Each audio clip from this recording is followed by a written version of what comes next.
welcome back. On this episode, we're going to remove the front forks to take them apart to rebuild them. Don't forget to subscribe and click the notification button so you don't miss out on anything. Let's get started. Alright, so the first thing I'm going to do is remove the front fender. It's held on by 4 bolts down on the side. So 1, 2, second one's kind of behind the reflector, and then same thing on the other side, 3, and then 4 back behind the reflector. They're just a 6mm Allen key. So they should come out fairly easily.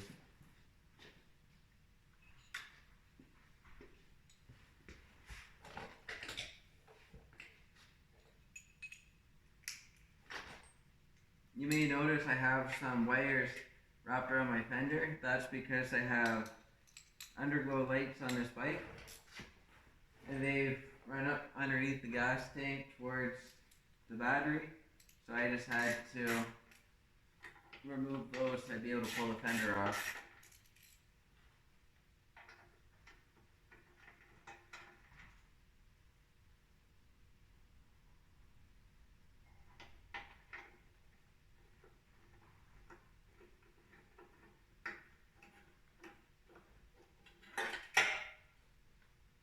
And then I'm going to take my caliper and I'm just going to hang it back over on the highway pegs that I have on here.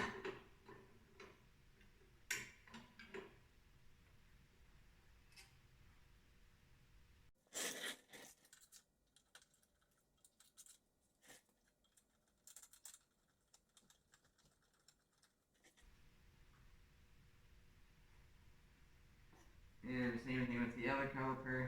I'm just going to slip it up here so it's out of the way. I'm kind of using my leg to support the fender so it doesn't just fall when all the bolts are out and get scratched. Kind of like that.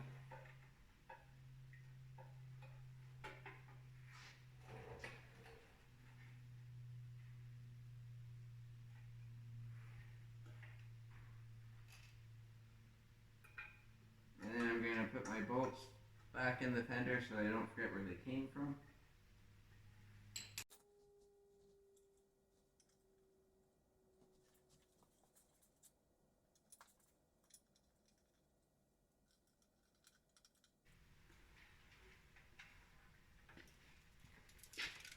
And then right in here, those are the underglow lights that I was talking about. The one the wire broke off, I'm going to try to get it apart and resolder it, see if I can salvage it. But they do look really sharp. They shine on the white walls really nice there, and they don't get in the way of anything, and it looks awesome at night. Next thing we're going to do, we're going to take the bolts out that hold the top upper arm on for the windshield bracket. So there's 2 bolts here that hold that bracket on, right there and over here. So we're going to take those 2 out, and then we're going to take the steering knuckle bolt out, and then we'll be able to pull the handlebars right back on the bike. And also we gotta loosen off the upper post bolts. Same thing on each side.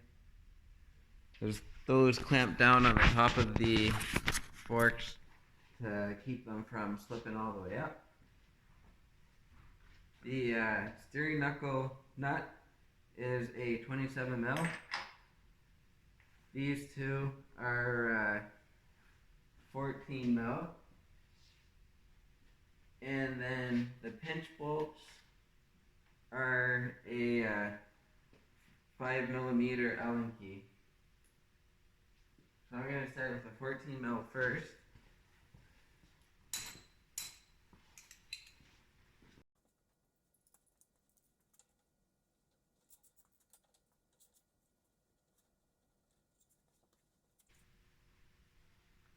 there's a keeper for all your lines. I'm just gonna pull that right off. Otherwise, it's probably gonna fall and hit something and scratch something. So I'm just gonna sit on the back of the bike for now.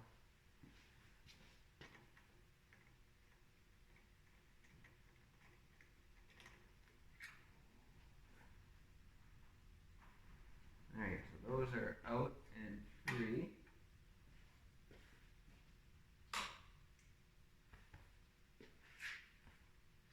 And now I'm going to loosen off the 5mm pinch bolts.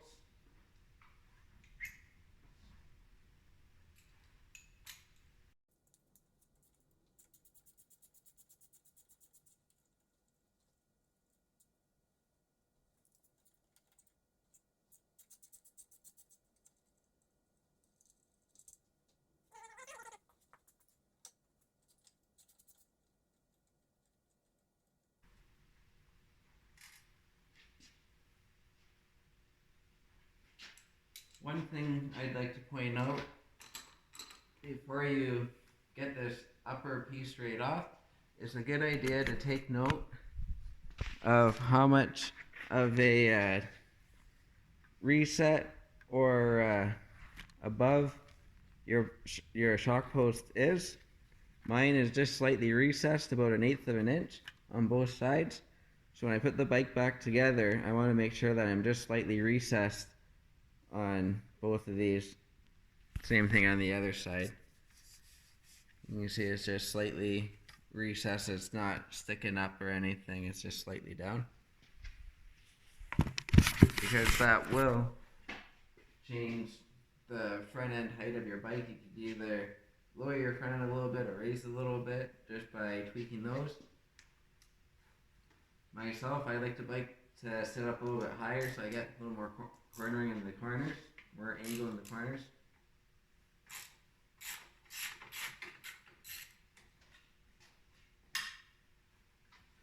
Alright, and now we're going to take the center nut off, that 27mm.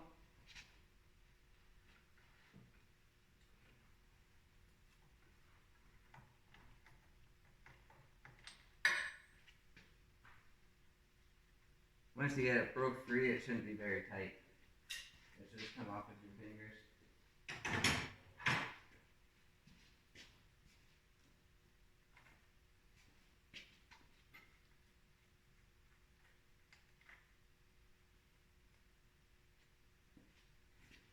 And there is a washer there too that you want to keep in mind. As you can see, there's a little washer there, but it's hard to get with your fingers. It's kind of stuck in there, so I usually just carefully pull the handlebars up and out and try to keep one thumb kind of in that area just to not lose that. But now we should be able to just jiggle these straight off.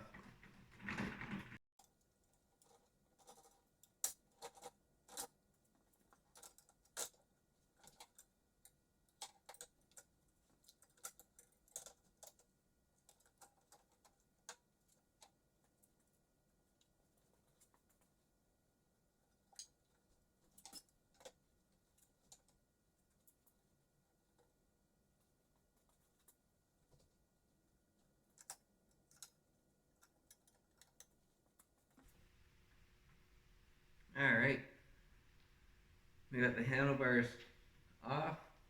Just double check all your cables, make sure nothing's pulling tight. And then the next step, we're going to remove our chrome upper pieces. And I'm going to label where they came from, just so they don't get mixed up.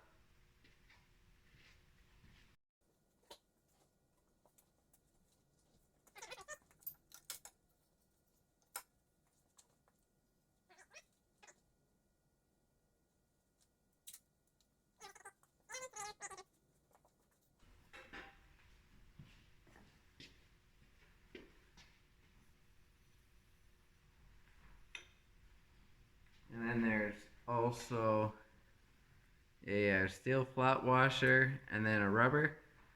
And that upper piece sits on top, and that just helps with any vibration sounds.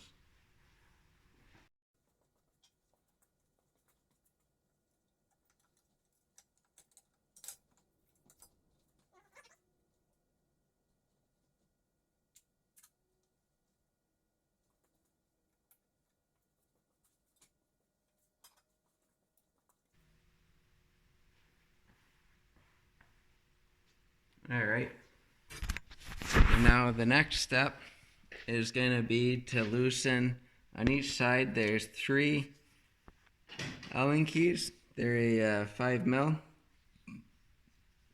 2 of them you can actually get at with the upper cover on, the 2 on the back side here. And then the one that would be to the outer side of the bike, you can't get to that till you have that side cover, side upper piece off, because it's buried, and same thing on the other side.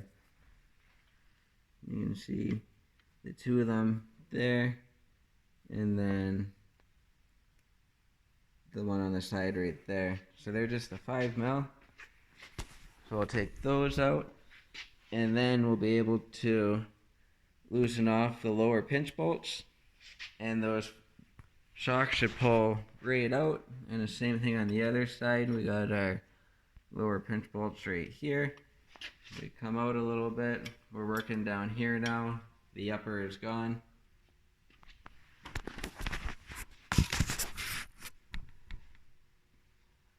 Before you start, you should also check and make sure that there's no play in your steering knuckle bearings. I've actually changed them twice on this bike now, and I have 146,000 kilometers on it, and I am on my 3rd set. The original factory ones didn't last very long. I only got around 20,000 out of them, and then the last set I changed around 120,000, so they lasted significantly longer. But I also do a lot of riding in the rain, and I think that water coming up and in gets into the bearings, and I think that partly takes them out.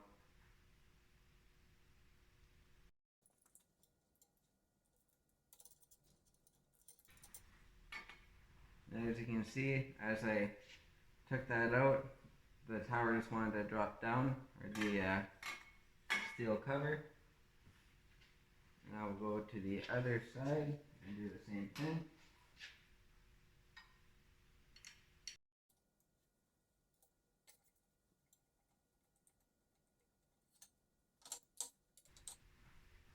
Now I'm actually going to take the hardware and screw it back in. This way you don't lose any of them.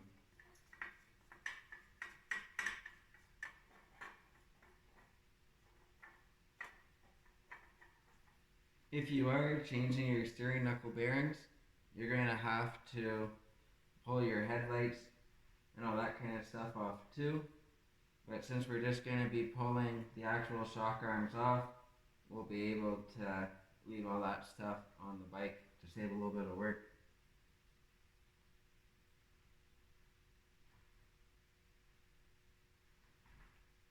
So I'm labeling this one as lower left, the other one will be lower right.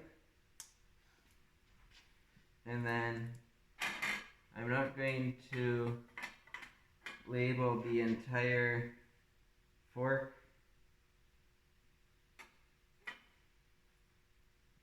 Once I get each fork post off, I'm going to label each one. On the bottom chrome piece, it's easy to tell which one's the left and which one's the right, because the right hand side one, it has the hole in the front, which the left one does not. That hole was for our pinch bolt for the axle. And then you can also notice when you look in that there's no threads here. It's smooth for the axle to slide. And then on the other one, there is, you can see better from this side, there is actual threads on it. So that's one way to keep those oriented. But on the top, there won't be any way to tell, once you have them apart, which side is which. Since we're going to be taking them all the way apart, we're definitely going to label them very well so we don't get any mismatched parts. I'm also going to make sure I have all my hardware back in where it came from the upper, just so things don't get lost or confused with other pieces. You want to keep everything as organized as possible, because it will make putting things back together a lot easier and quicker. You won't be looking for parts, because I still have to order all the parts for inside the forks. I just want to make sure I get everything that I need. Since I do have some play, it's not going to be just changing seals and adding new oil. So I just want to make sure I have everything oriented and easy for me to remember, since it's probably going to be like this for a month or two before I can throw everything back together on it.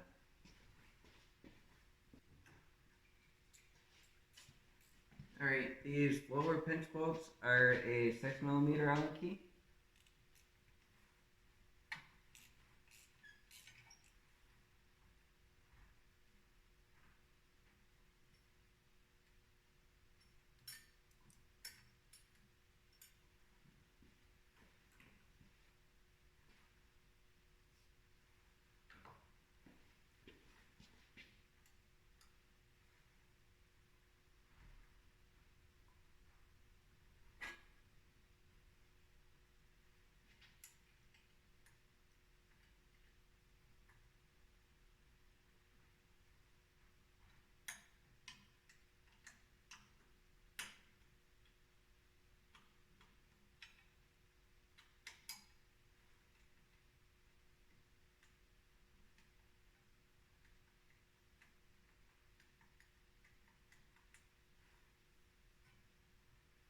And then it doesn't matter, but I'm actually going to mark the which side is the front on the tube with the magic marker. I hope it doesn't rub off. For when I reinstall, I know how everything is oriented. And it will be hidden by those nice chrome covers anyway, so it won't be seen.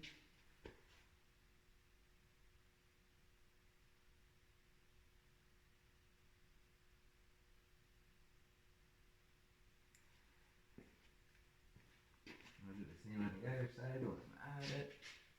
Just wipe some of the dirt and grunge away.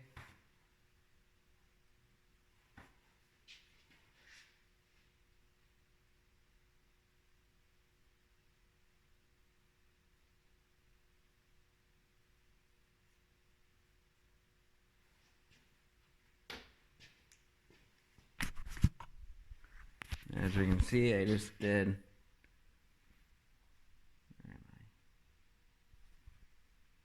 this little line. I made a mark on the lower arm and on the shock.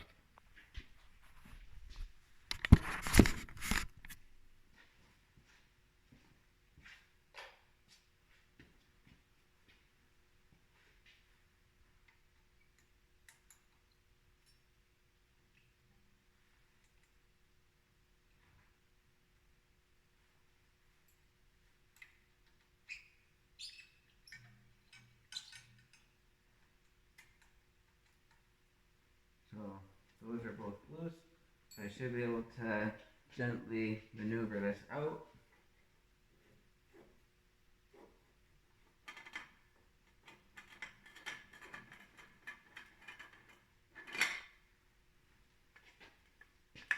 And then I'm going to slide the lower cover off. And this is one of the shock legs. This would be the left to be exact. Oh. So I'm inspecting the seals real quick. They don't look too bad, they look dry. I had some noise coming from one. I thought it was the left one because I had some play in it, but it's actually looking dry, so I'm optimistic that everything's okay inside, and it's just going to be a couple bushings I need to change and some seals, I hope. I'm hoping it's nothing more than that, but we'll find out when we get into it. Now we'll take off the other side.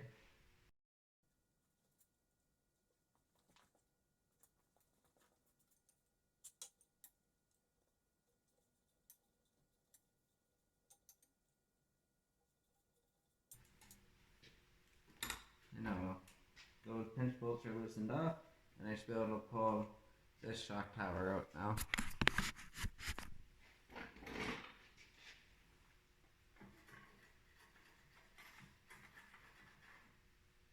Perfect.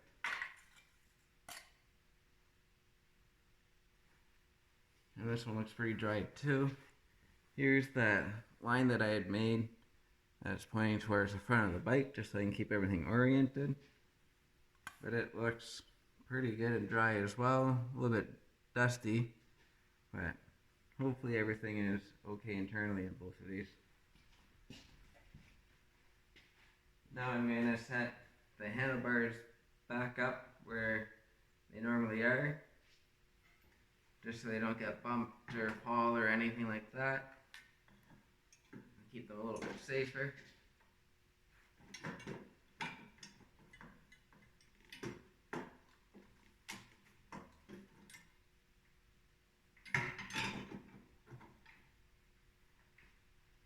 Alright, that's in place. I'm just going to put the bolt back in place for that upper windshield bracket.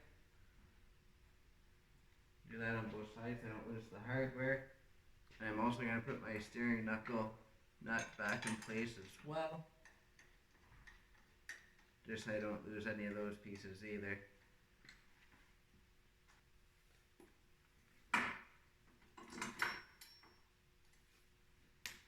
I am going to put a little bit of tape on these calipers, just so they don't fall or make any unnecessary tension on the brake line.